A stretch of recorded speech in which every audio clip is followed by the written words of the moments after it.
Estamos leyendo este libro titulado Enciclopedia Familiar de la Medicina y la Salud de Morris Fishman. Es el tomo 1 de la A a la H. Como ya lo hemos dicho, este libro se editó en 1959, 1964, 1966, 1967. Traducción H.S. Stutman. En fin. Vamos a leer ahorita el apartado que dice diabetes insípida. Vamos a ver qué diferencia nos dicen que hay entre la diabetes mellitus. En fin. Enfermedad del sistema, ellos comienzan así, enfermedad del sistema urinario, caracterizada por la excesiva excreción de orina. Esta, por lo demás, es normal y no contiene azúcar como en la diabetes mellitus. Su origen no ha podido establecerse todavía de modo definitivo.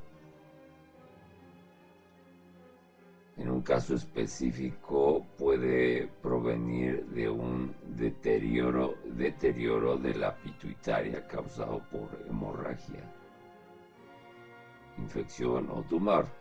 Probablemente influye en el proceso algún desorden de esta última glándula. En la puede excretarse de 4 a 10 litros de orina diarios, en lugar del 1,5 o 2 normales. Se ha registrado el caso de un muchacho de 16 años con una excreción de 37 litros de orina cada 25 horas. Y el equivalente a su propio peso en 40 horas. Otros síntomas de este tipo de diabetes es la sed intensa y prácticamente ininterrumpida. El sueño se altera frecuentemente ante la urgente necesidad de orinar. La micción anormal produce debilidad y emaciación. Si no existe tumor o absceso serio en la región pituitaria, el paciente puede salir adelante. Por el contrario, la presencia de tales lesiones acarrea generalmente la muerte. Esta obedecerá entonces al trastorno original y no a la diabetes causada por el mismo. Tanto la sed como la excesiva excreción de líquido pueden dominarse por un periodo de 6 horas mediante la inyección de un extracto de la parte posterior de la pituitaria.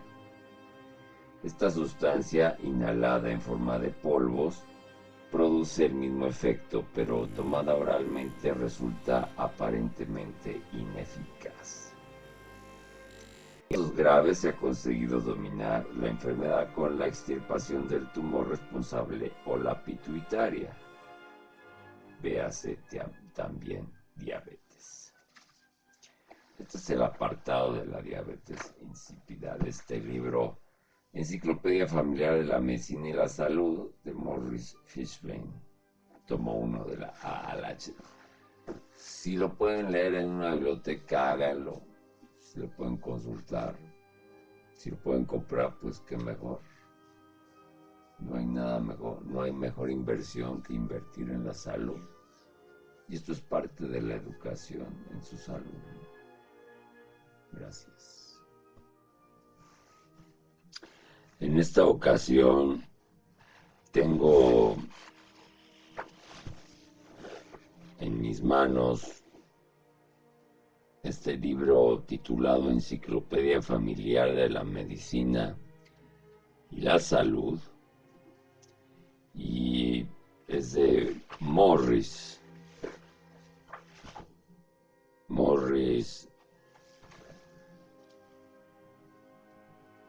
Fishman,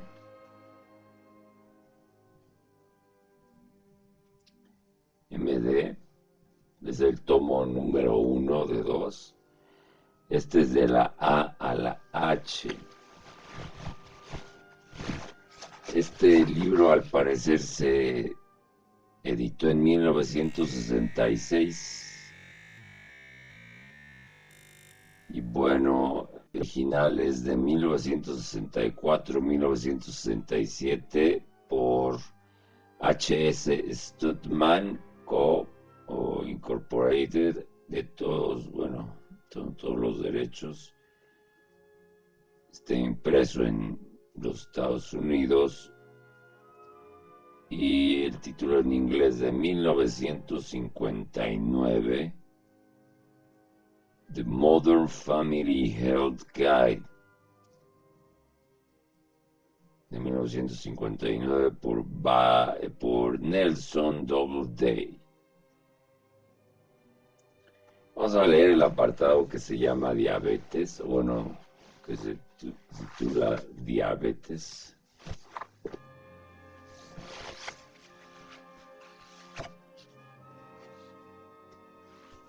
Y comienza así. Denominación ordinaria de un estado morboso en que el organismo no puede utilizar normalmente el azúcar, dando lugar a la presencia excesiva de este en la sangre y la orina. Propiamente hablando, sin embargo, debe distinguirse la diabetes mellitus o mellitus de la diabetes insípida por tratarse de enfermedades totalmente distintas y sin ninguna relación entre sí. En la diabetes mellitus aparece como factor esencial la insuficiencia de insulina, sustancia secretada por células especializadas del páncreas. La insuficiencia en cuestión repercute profundamente en el organismo.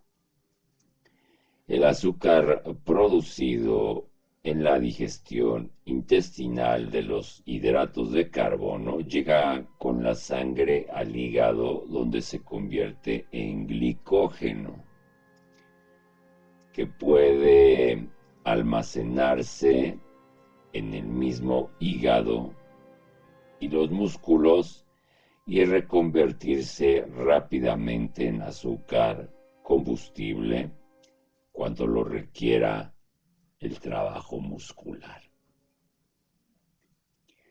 Si la insulina falta, el organismo no puede transformar en glicógeno el azúcar y este permanece en la sangre y abandona el cuerpo con la orina sin haber podido ser utilizado por los tejidos y órganos que lo necesitan. La diabetes insípida se caracteriza por la hiperactividad de los riñones y la excesiva excreción urinaria. Aunque su origen es incierto, se cree que proviene de algún desorden del sistema nervioso central que afecta a la región cerebral vinculada al normal funcionamiento de la pituitaria.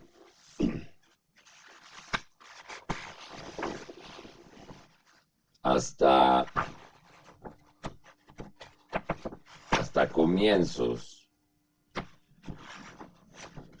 comienzos de la década de 1920, la diabetes mellitus constituía una enfermedad sumamente grave.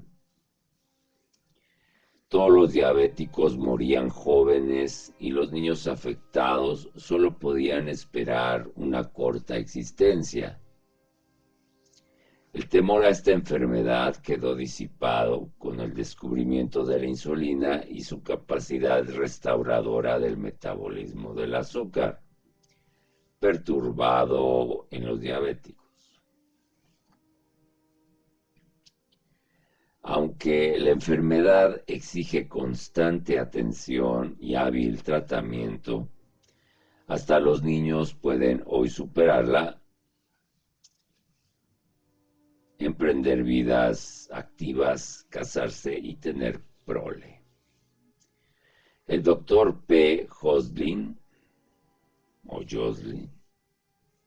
médico norteamericano que ha venido tratando diabéticos durante más de medio siglo, hoy es una de las autoridades en este campo, afirma que mientras en 1900 sus pacientes vivían por término medio unos 5 años, actualmente pueden aspirar a una vida de duración normal. La diabetes es hoy menos amenazadora que una infección grave. El descubrimiento y uso de la insulina ha hecho posible el dominio de la enfermedad, aunque no la cure, ya que se limita a suplir una deficiencia crítica. Si el auxilio externo se interrumpe, el organismo se encontrará en situación tan peligrosa como antes. Lo básico en la diabetes es que proviene de un desorden, infección o tendencia hereditaria que afecta al páncreas o sus partes productoras de insulina. La excesiva comida durante un largo periodo, la tensión emocional o el shock mental puede provocar ataques pasajeros de diabetes. Estudios recientes parecen sugerir la posibilidad de que en la iniciación de la diabetes haya algo más que una simple enfermedad pancreática. Tal vez intervengan en su génesis las glandas pituitaria y adrenales, y el conjunto del proceso sea más complejo de lo que se creía hasta ahora. Aunque coma y beba para satisfacer el hambre y la sed provocadas por el azúcar circulante, el diabético sin tratamiento pierde peso, se debilita y es susceptible de complicaciones nerviosas. Es más propenso a la infección, especialmente a la tuberculosis, que las personas normales y se halla más expuesta a la gangrena y a las afecciones cutáneas. La fase final de la enfermedad, cuando no recibe tratamiento, es un coma característico. Intoxicado por la acidosis resultante de la alteración de los procesos químicos del organismo, el diabético pierde el conocimiento y muere sin recobrarlo. El coma constituye también una amenaza para los pacientes sometidos a tratamiento, por lo que deberá ponerse gran cuidado en la regulación del metabolismo con insulina. El coma diabético se produce al alcanzar el azúcar un nivel elevado en la sangre y acumularse en esta los productos ácidos procedentes de la desintegración incompleta de los carbohidratos. A este resultado puede llegarse cuando, por falta de administración de insulina, por la dosificación de esta en cantidades inadecuadas para equilibrar la ingesta de alimentos, o por otras circunstancias, se alteran en el organismo el necesario equilibrio entre el azúcar y la insulina. El coma diabético puede anunciarse por náuseas y vómitos, precedidos de fatiga creciente, debilidad e irritabilidad. A la aparición de cualquiera de estos síntomas deberá llamarse sin pérdida de tiempo al médico, mientras éste llega, el paciente guardará cama como medida precautoria contra el coma. Pese a su lenta gestación, el coma diabético evoluciona rápidamente y puede ser crítico. Una vez inconsciente, el paciente requiere constante atención a cargo del médico y, a ser posible, de una enfermera, hasta la recuperación del conocimiento y durante 1 o 2 semanas después de recuperar. Según el doctor Joslin, los diabéticos no tienen por qué sufrir coma con tal de que observen la dieta prescrita, controlen el exceso de azúcar y cumplan escrupulosamente el programa de administración de insulina. Recuerden que esto es 1959. En la actualidad 2024 ya contamos con muchas alternativas en medicina alternativa, como en la enzimoterapia. Tenemos la nutrición, pero en fin, continuando con esta enciclopedia, dice: deberán estar prevenidos al mismo tiempo sobre la necesidad de dosis adicionales de insulina para contrarrestar los efectos de eventuales infecciones agravatorias de la enfermedad. En 1956 se anunció el descubrimiento de productos de uso oral capaces de ejercer una acción reguladora del metabolismo del azúcar similar a la de la insulina. Amplias pruebas llevadas a cabo en numerosos países han revelado, sin embargo, las limitaciones de tales productos. Por lo pronto, no deberán usarse nunca sin consejo médico, ya que, según se ha podido observar, producen en algunos casos efectos tóxicos secundarios. A esta clase de preparados pertenecen los denominados Orinase y Diabenase, que dan mejores resultados en casos menos graves y en personas de mediana edad. La diabetes sin tratamiento ataca con más fuerza y acarrea más rápidamente la muerte en los jóvenes que en las personas de edad. En estas últimas, la enfermedad puede revestir carácter benigno y durar años sin producir serios efectos. La diabetes no aparece generalmente en los jóvenes y en las 2/3 partes de los casos se inicia después de cumplidos los 40 años. Eso es 1959, pero en la actualidad yo no tengo datos, pero creo percibir que en la actualidad los niños y los jóvenes están muy propensos a adquirir esta enfermedad a temprana edad.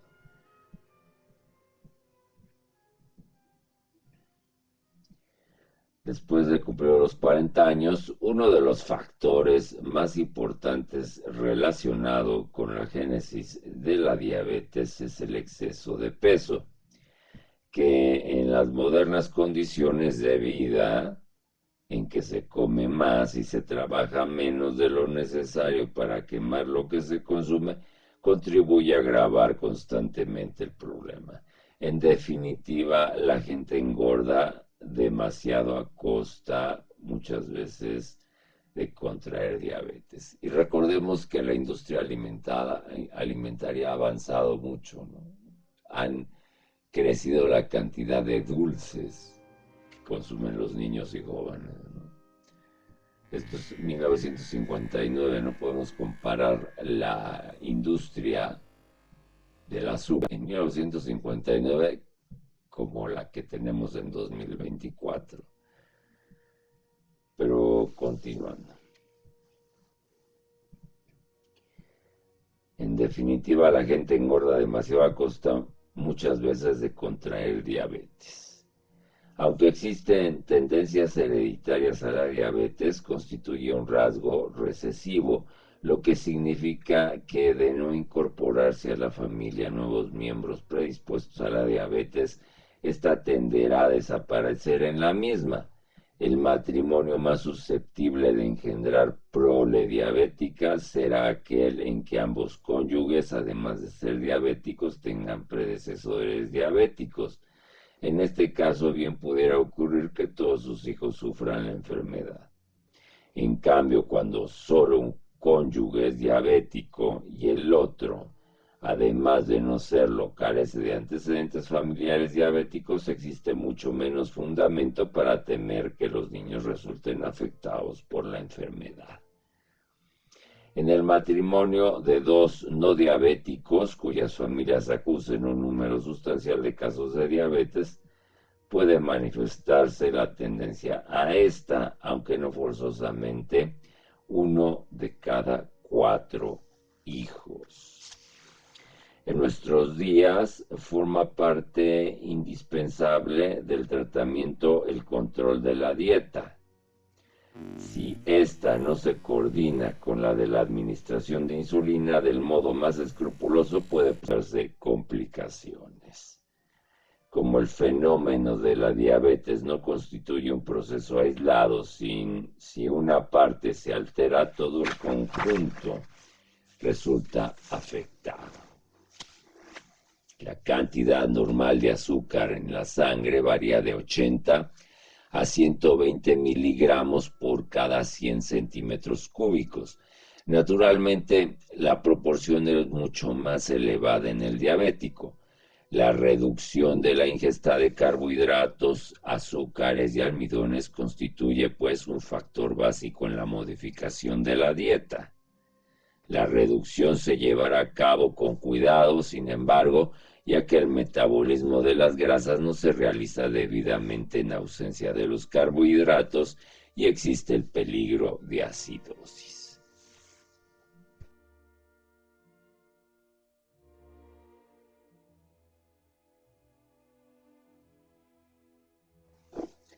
Continuando con esta enciclopedia familiar de la medicina y la salud de Maurice Fishbein, que es el tomo 1 de la A a la H, que se editó en 1959, al parecer original.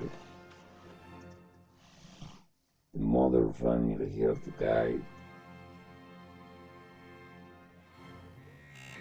1964, 1967, Studco Incorporated. Continúa con el apartado de la diabetes, dice: los ácidos resultantes de una desintegración incompleta de las grasas se acumulan en la sangre con el exceso de azúcares y puede sobrevenir el coma. La celulitis, entre paréntesis, desde mi punto de vista, la celulitis es grasa y azúcar mal digeridas. Si usted no puede digerir bien ni el azúcar ni las grasas, es porque le falta la hormona insulina. Pero en fin, continuamos. La administración de insulina deberá mantenerse en constante equilibrio con la toma de alimentos y el nivel de azúcar en sangre, ya que se trata de una sustancia poderosa que puede causar shock e inconsciencia si se incorpora a la sangre en proporción excesiva. Esta reacción constituye la base de un tipo de tratamiento de las enfermedades mentales semejante al basado en el shock eléctrico. La dieta del diabético deberá proporcionarle el alimento indispensable para la salud, sin detrimento de la cantidad disminuida del cuerpo para metabolizar los azúcares. El peso del paciente deberá mantenerse ligeramente por debajo del promedio correspondiente a su altura, a su estatura, sexo y edad. La insulina, dada a personas excesivamente obesas afectadas de benigna diabetes, produce poco efecto. Sin embargo, habrá de consumirse suficiente cantidad de alimentos para satisfacer cumplidamente el hambre. La dieta del diabético deberá ser calculada por un médico o una dietista o un dietista previa estimación de las necesidades del paciente en calorías y sobre la base de su peso, edad y ocupación. El experto determinará la capacidad del paciente para la utilización del azúcar y decidirá hasta qué punto puede confiarse en la dieta para aliviar la enfermedad básica y en qué medida deberá complementarse con la administración de insulina. Para planear la dieta de un diabético se determinará su tolerancia al azúcar empezando por tomas muy reducidas que se aumentarán gradualmente hasta que su aparición en la orina indique que se ha alcanzado el límite tolerable. El paciente consumirá al principio principalmente verduras con menos de un 5% de hidratos de carbono como coliflores, apios, habichuelas en conserva, espinacas, espárragos, lechugas, coles de Bruselas, de alcachofas, tomates, rábanos, ruibarbos, coles y berenjenas. La toma de 150 a 200 gramos de estas verduras aplacará el hambre del enfermo sin recargar su alimentación. Conviene disponer de una báscula para pesar las comidas. De no observarse la presencia de azúcar en la orina, la dieta se ampliará cada día en otros 5 gramos de carbohidratos hasta llegar a un total de 20 gramos diarios. Luego el aumento de la dosis se reduce a 5 gramos cada 2 días. El incremento se mantendrá hasta que aparezca azúcar en la orina o el paciente consuma 3 gramos de carbohidratos diariamente por cada 1000 de su peso. 2 o 3 días después de iniciada la dieta especial pueden incluirse vegetales que contengan un 10% de hidratos de carbono para proporcionar al organismo la dosis adicional de azúcar deseada. Entre los nuevos alimentos citaremos guisantes en conserva, cebollas, remolachas, nabos, zanahorias y calabaza. Posteriormente puede tomarse otros que contengan hasta un 15% de azúcar como chiribías o habas y hasta un 20% como pirco, frijoles, papa y maíz. Los vegetales deberán cocinarse en olla a presión a fin de que conserven todos sus jugos. En fin, más adelante vamos a ver que la olla de presión no es muy conveniente, pero en fin. Esto en 1965.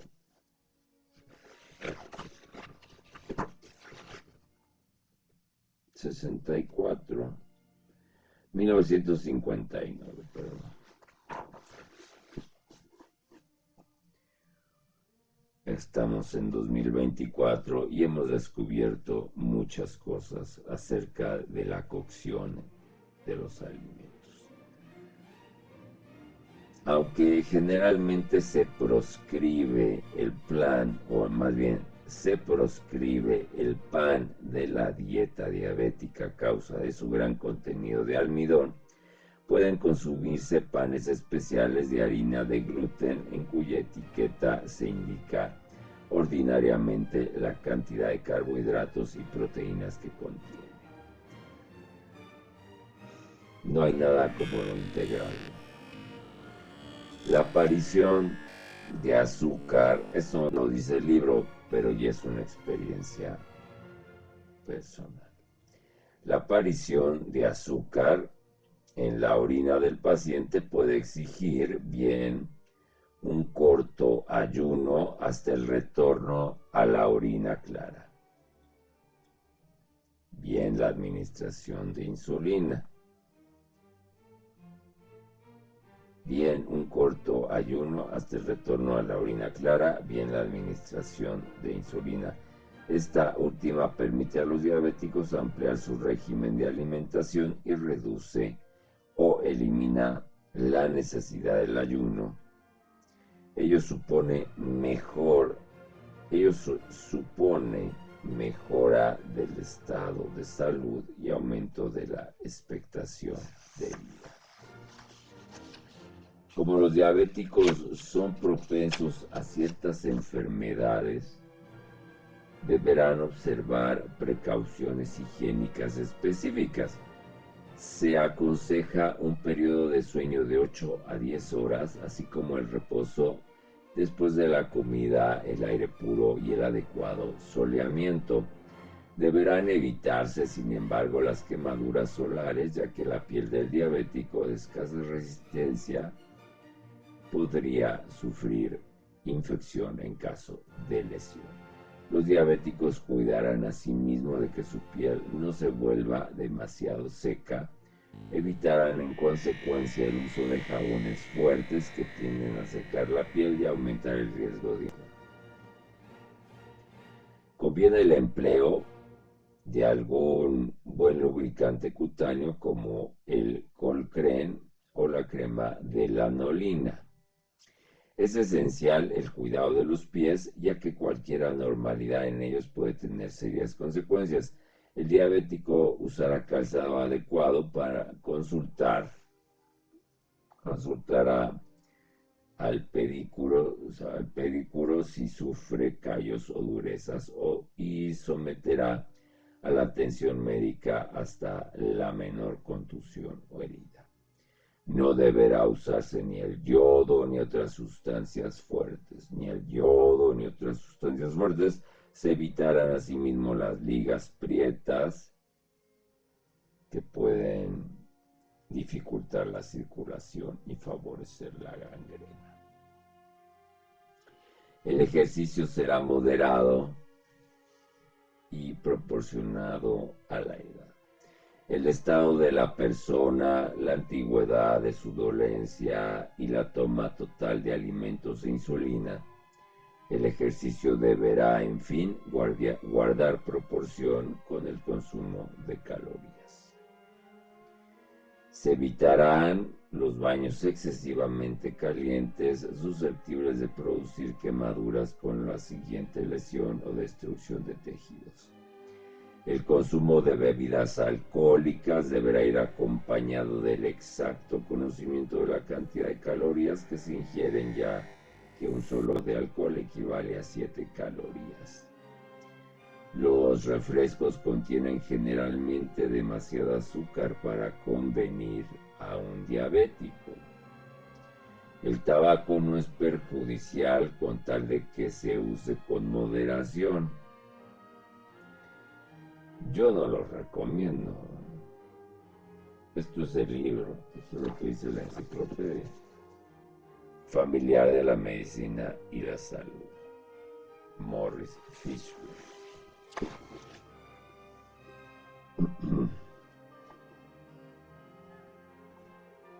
El consumo excesivo entraña un riesgo positivo por contribuir a aumentar el contenido de azúcar en la sangre y perturbar la circulación, sobre todo en las piernas.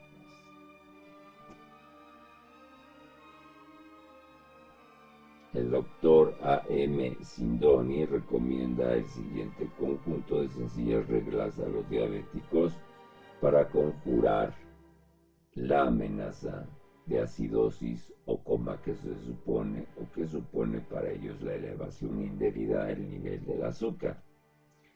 Número 1. Cuídese. No se permita nunca una actitud negligente hacia la enfermedad. Número 2. Observe todas sus reglas diabéticas y sobre todo no coma nunca demasiado. Número 3. No se olvide nunca de la inyección de insulina prevista. Bueno, este es un caso en el que las personas usan la insulina. Yo no la recomiendo. Número 4. Protéjase contra la infección. La menor de ellas puede tener serias consecuencias. Número 5. Informe de su enfermedad a cuantos debe conocerla: el cirujano, el dentista, el callista, el barbero, a fin de que puedan tomar las debidas precauciones. Número 6. Compruebe el contenido de azúcar de su orina 2 veces por semana como mínimo o más a menudo si ha dejado de observar el régimen previsto. Número 7. Conserve su orina exenta de azúcar como medida de seguridad contra la acidosis o coma. Número 8. Cuando uno se sienta bien, tome las cosas seriamente, acuéstese, evite resfriarse, llame al médico y cuídese hasta que llegue. Y dice aquí, véase también ACE-Test, Clinitest, diabetes insípida e insulina. Pues aquí termina este apartado. Posteriormente vamos a leer el de diabetes insípida, que es muy